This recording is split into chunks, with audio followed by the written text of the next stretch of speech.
오늘 영상에서 말씀드리고 싶은 포인트는 최근에 고용 데이터가 나쁘게 나왔습니다. 해당 내용에 대해서 여러분들에게 말씀을 드릴 것이고, 두 번째로는 제가 최근 영상에서는 AI 시장이 학습 시장에서 추론 시장으로 전환이 되었고, 이 관점에서 엔비디아 비중을 축소하고 브로드컴의 비중들을 확대하는 게 긍정적이겠다라고 말씀을 드렸었습니다. 그리고 이 관점에서 브로드컴과 파란티어는 여전히 더 잘 갈 수 있다라고는 생각을 하는데, 이 내용에 대해서 조금 더 구체적으로 여러분들에게 말씀을 드리려고 합니다. 먼저 최근 시장에 대한 우려 사항들부터 먼저 말씀을 드린 뒤에 향후에 어떤 식으로 투자 전략을 짜는 게 좋을지에 대해서 말씀을 드려보겠습니다. 먼저 최근 시장의 우려점은 최근에 비농업 고용 데이터가 나쁘게 나왔죠. 그런데 제가 커뮤니티 게시글들에도 올려드렸다시피 고용지표가 좋게 뜨면 주식을 매수해라고 외칠 수가 있고요. 고용지표가 나쁘게 뜨더라도 주식을 매수해라고 외칠 수가 있었어요. 왜냐하면 이번에 나왔던 이 고용 둔화 데이터가 경기 침체를 의미하지는 않을 수 있기 때문이었습니다. 왜 이런 식의 근거들이 나왔었냐면요. 최근 시장에서의 우려는 야, 고용이 나쁘면 소비가 박살이 나고 침체가 올 거다. 이렇게 생각을 하고 있었어요. 하지만 이번에는 데이터가 나쁘게 나왔음에도 불구하고 증시가 하락하지를 않았죠. 이게 왜 그러냐면요. 이번에 미국 연준에서도 각종 고용과 관련된 논문들을 계속 발표를 했거든요. 근데 이 고용 데이터와 관련된 논문들 중에서 매우 중요한 지표가 있었는데 그게 바로 뭐냐면 손익분기점 고용 추정치라고 하는 게 있어요. 이게 뭐냐면요. 미국에서의 이제 실업률이 유지가 되기 위해서 예를 들어서 예전에는 이민자가 아주 많이 들어왔단 말이죠.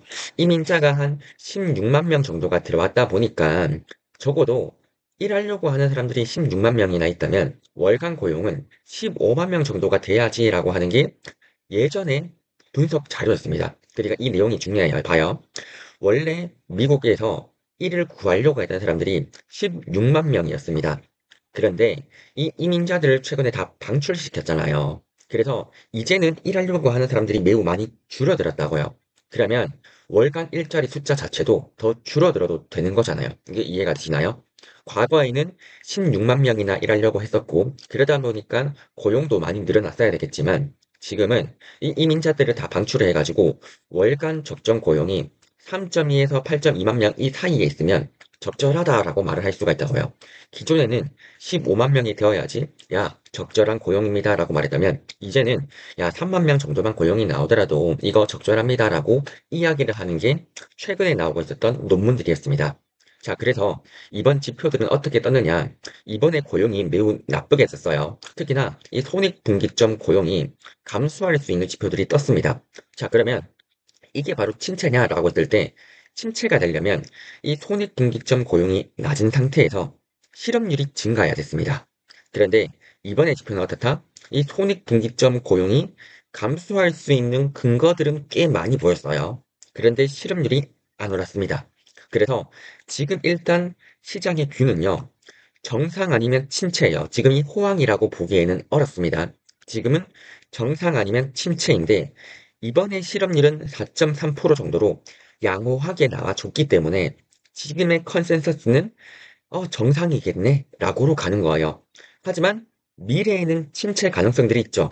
그렇다 보니까 시장에서는 뭘 기대를 하냐면 야 지금은 정상이더라도 미래에 침체가 올 수가 있다면 채권 금리를 낮출 것이고 또한 이 관점에서 침체가 올 수가 있다고 그러면 금을 사두자라고 하는 관점에서 이번에 고용지표 발표 이후에 채권 금리가 큰 폭으로 하락하고 금 가격이 크게 상승했던 거예요.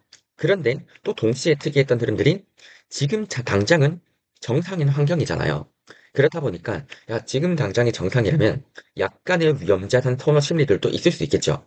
그러다 보니까 주식시장도 그렇게 하락하기보다는 코인도 약간 나쁘지 않았고 주식도 생각보다는 잘 버텨줬었던 이런 식의 흐름들이 나왔다는 거예요. 자, 그러면 이 맥락을 이해를 한다면 이제부터 여러분들은 뭘 암기를 하고 가야 되냐면 바로 이 포인트입니다. 상승장을 바라보는 핵심 논리가 무엇이냐면요. 이번에 고용이 부진했던 이유들은 불법 이민자의 감소 때문이에요. 그래서 매달 10에서 15만 명 정도가 고용이 유지가 되어야 했지만 이제는 이 불법 이민자가 다 방출이 되었고 원래 미국 펀더멘탈 자체로서의 적절한 고용들은 원래는 3에서 8만 명 수준이었다. 이게 최근 논문들이었다고요. 그래서 앞으로 고용이 3에서 8만 명 정도가 뜨잖아요. 그러면 이거는 경기가 좋다라고도 판단할 수가 있다는 거예요. 그래서 이 흐름들에 대해서 여러분들이 대략적으로 고용이 얼마나 나와줘야 되는구나. 이거를 머릿속에다가 박아두고 가야 돼요. 그리고 지금의 뷰는 정상이냐 침체냐 이거에서 실업률이 크게 상승하지 않았기 때문에 정상입니다. 여기에다가 베팅을 하고 있다고요. 하지만 향후에 고용이 너무 나빠지거나 하면요. 실업률이 증가할 수 있잖아요. 그 걱정을 하는 사람들은 금과 채권을 샀던 게 이번 시장에서의 뷰였습니다. 이해되시죠? 근데 여기서 또 추가로 되는 거는 지금 고용이 나빠진 게 불법 이민자 방출이었죠. 근데 트럼프 행정부가 만약에 이민자 규제를 풀어준다면요. 여기에서 고용이 크게 증가할 수 있습니다. 그리고 미국의 일자리는요, 이번에 설비 투자자들을 크게 증가시키고 있어가지고 내년에 더 좋을 수도 있어요. 자, 그렇다면 일단 지금은 실업률이 상승하지 않았으니 경기는 정상 국면이다. 그리고 향후에 경기가 나빠지면 트럼프가 이민자 규제를 약간 풀어서 고용이 더 좋아질 수도 있으며 설비 투자로 인해 가지고 내년에 일자리 자체도 늘어날 수 있다. 그렇다면 내년은 좋지 않겠느냐, 상승장이 않겠느냐, 요 주장이 지금 상승을 바라보는 시나리오 중 하나의 근거가 되는 거죠. 그래서 만약에 이번 고용 데이터를 보고 지금 제가 말씀드렸던 이 주장들에 대해서 반박이 가능하다. 그러면 주식을 매도하면 되는 거예요. 이해가 되시죠? 근데 만약에 이 논리에 대해서 반박을 할 수가 없다면 주식의 비중들은 일부 들고 가면서 금 비중들을 조금 더 매수해서 향후의 침체까지도 대비할 수 있는 포트폴리오들을 구성하는 게 좋겠죠. 제가 지금 고민하는 부분들은 이 논리에 대해서 제가 반박을 하려고 했을 때 이걸 반박할 수 있는 근거들은 실업률이 상승하는 지표들이 보여줘야 됐으나 이번에 실업률이 예상보다는 상승하지 않았다는 점에서 이 논리에 대해서 반박하기가 어려웠어요. 그런데 약간의 부진했던 우려들은 이번에 적정 고용이 3에서 8만 명이라고 했는데 이번에 고용이 2만 명 정도로 떴기 때문에 향후에 실업률이 증가할 가능성들이 높다는 것 정도는 생각을 하고 있었으나 이번에 미국 연준에서 말하는 바가 이번에 이 고용 있죠. 2만 명이 뜬 거 다음 달에 7만 명으로 수정 조정이 될 수 있대요. 그러면 고용 또 좋아지는 거거든요. 그래서 지금은 애매하긴 한데 지금 당장 주식을 매도할 수 있느냐라고 했었을 때 실업률의 상승 자체는 안 보였기 때문에 주식을 매도할 수는 없다가 핵심 포인트인 거예요.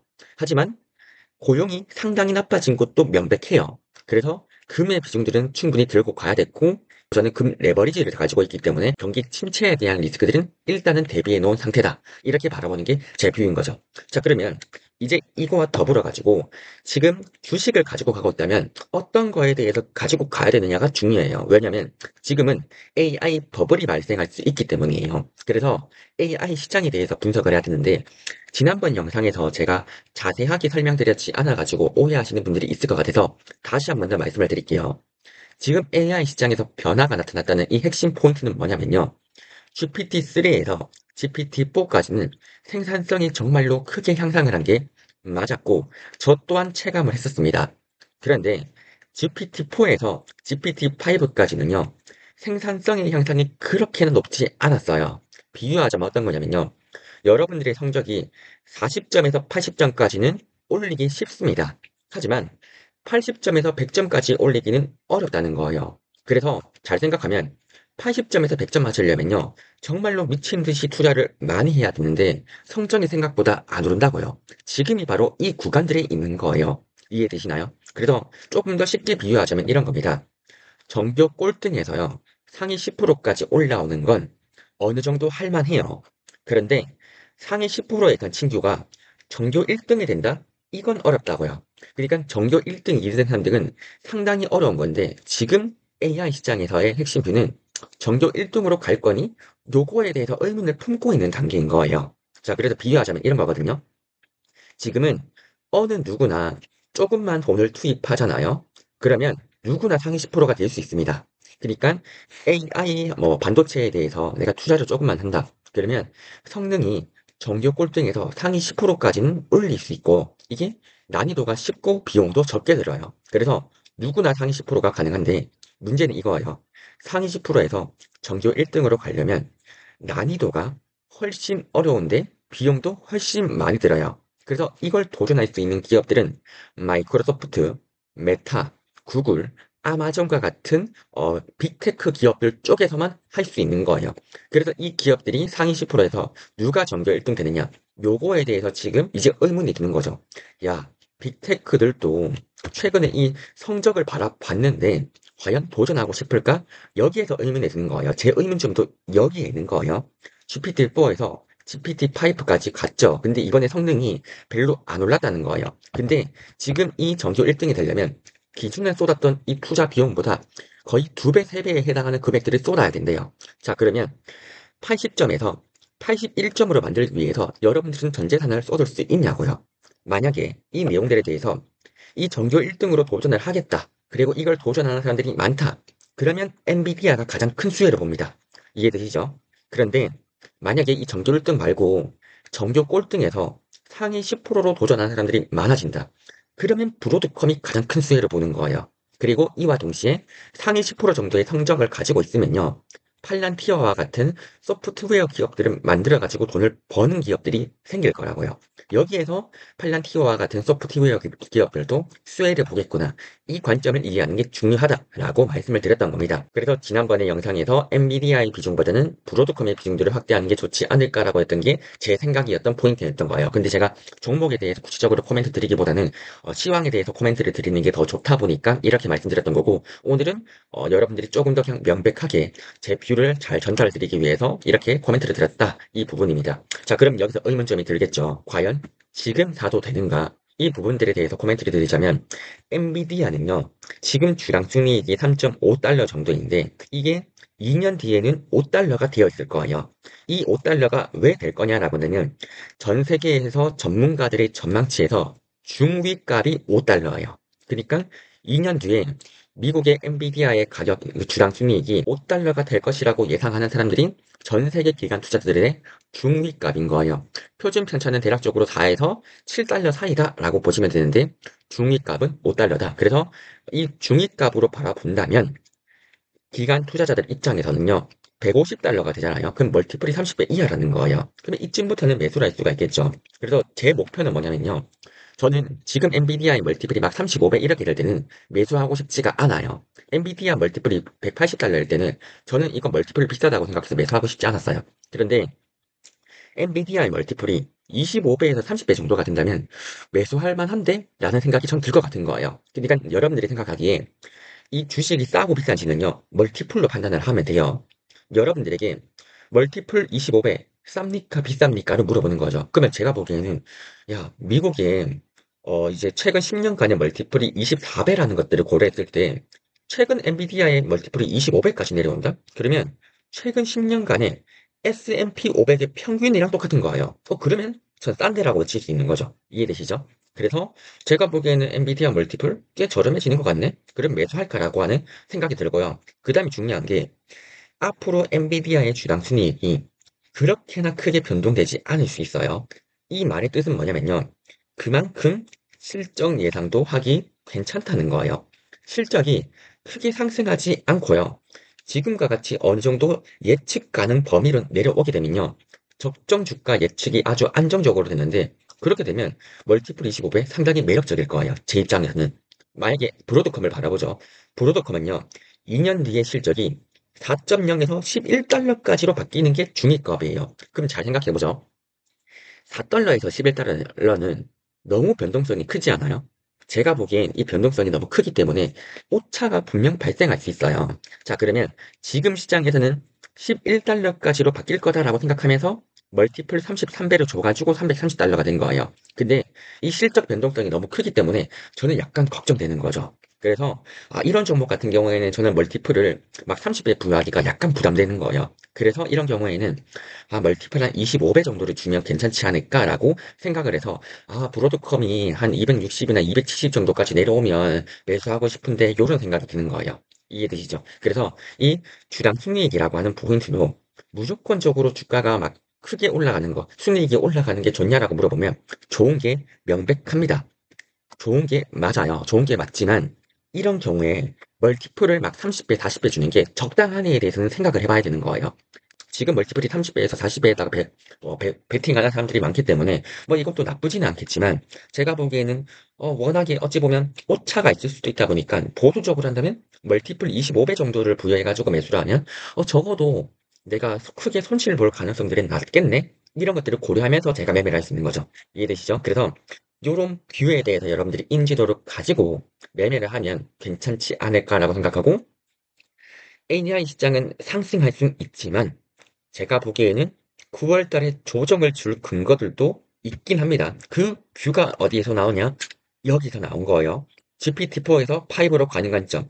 여기에 대해서 지금 시장이 어떻게 생각하는지가 전 지금 의문인 거예요. 이해되시죠? 그래서 요거를 꼭 이해를 하는 거. 제가 이 과정에서 지금이 요쪽으로 갈지가 애매해요. 만약에 시장이 요걸 안 간다라고 가봐요. 그러면 여기에서 쇼크가 올 수 있어요. 여기에서 1등으로 안 가겠습니다라고 하는 이 근거들이 보이는 순간 주식시장 크게 조정 줄 거거든요. 그러면 우리는 뭘 외치면 된다? 야, 기회다. 어디에서 매수해야지? 여기에서 매수해야지가 여기에서 정답이 나오는 거예요. 지금 여기로 갈지 모르는데 정규 1등으로 안 가겠다라고 한다면 전 세계에 있는 사람들이 상위 10%로 떡상하는구나. 여기에다가 베팅해야겠다. 이런 의사결정이 되는 게 지금의 구간들이고 저는 이걸 보기 위해서 9월 달에 매매 자체를 약간 쉬고 있는 거예요. 이걸 바라보는데 앞으로 약 2에서 3주 정도의 시간이 걸립니다. 2에서 3주 정도의 시간들을 보고 이 뷰를 바라보고 방향성이 정해질 것 같다. 오늘은 이 말씀을 한번 말씀드리기 위해서 영상을 찍어봤습니다. 이상으로 오늘 영상은 여기서 마치도록 하겠습니다.